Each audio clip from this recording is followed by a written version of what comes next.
네, 안녕하세요. 오늘은 청약에 대해서 알아보는 시간을 갖도록 하겠습니다. 청약통장이라는 것은요, 일단 그 아파트 청약을 하기 위해서 필수적으로 있어야 하는 통장이죠. 청약통장인데 말 그대로 청약이라는 게 그 아파트 입주자를 선정할 때 사용되는 주택 공급 방법이에요.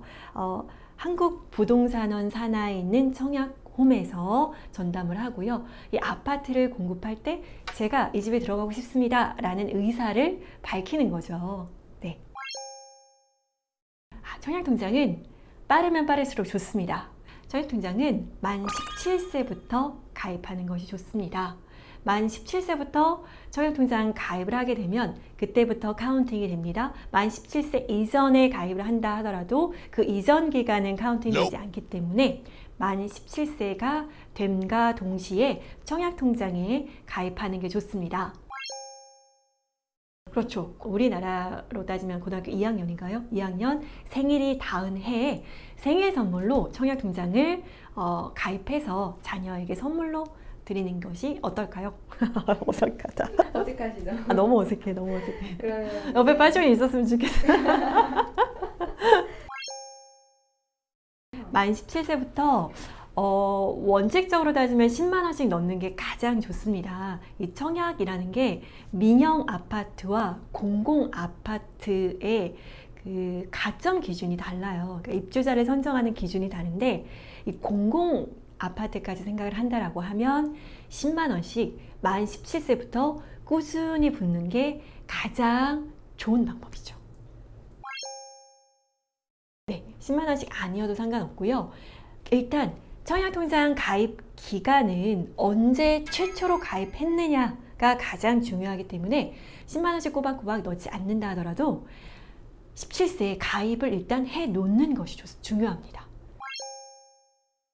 청약통장을 예를 들면 10만 원씩 꼬박꼬박 부어서 1,000만 원이 됐다라고 했을 경우에 돈이 급할 때가 있어요. 대학교 등록금을 내야 되거나 아니면은 급하게 용돈으로 사용해야 된다거나 이럴 경우가 있는데 이런 경우에는 청약통장을 깨지 마시고 청약 예금을 담보로 해서 최대 90%에서 95%까지 대출을 받는 방법이 있습니다. 물론 이자가 나가기는 하지만 이 청약통장이라는 것 자체가 단순히 그 예금이나 적금으로서의 의미를 뛰어넘는 굉장히 소중한 내 집 마련의 어떤 디딤돌이라는 의미가 있기 때문에 돈이 급하실 때는 청약통장을 해지하지 마시고 꼭 예금을 담보로 해서 대출을 받으실 수 있다라는 것을 기억해 주시면 좋겠습니다.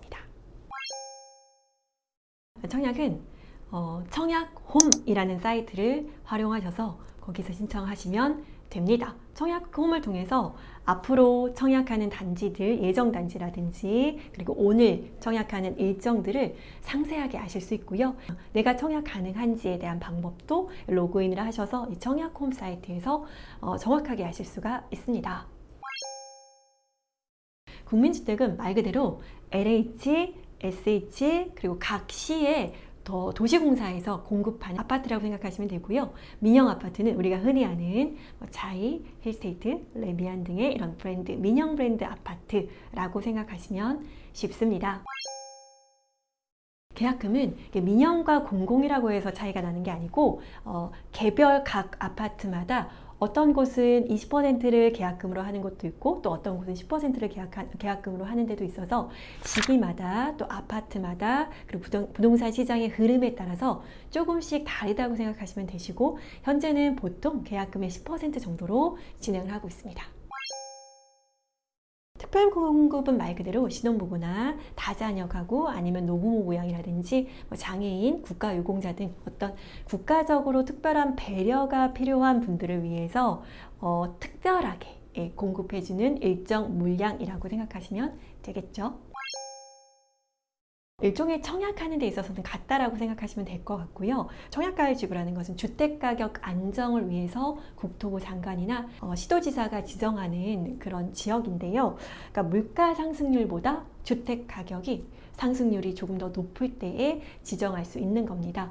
그래서 이런 청약 그 과열 지역 같은 경우에는 예를 들면은 1순위 기준이 달라진다든지 이런 디테일한 부분이 또 달라지기 때문에 내가 청약하는 지역이 청약 과열 지구인지 아닌지 이런 것들을 공고문을 통해서 정확하게 파악하는 것이 중요하겠죠.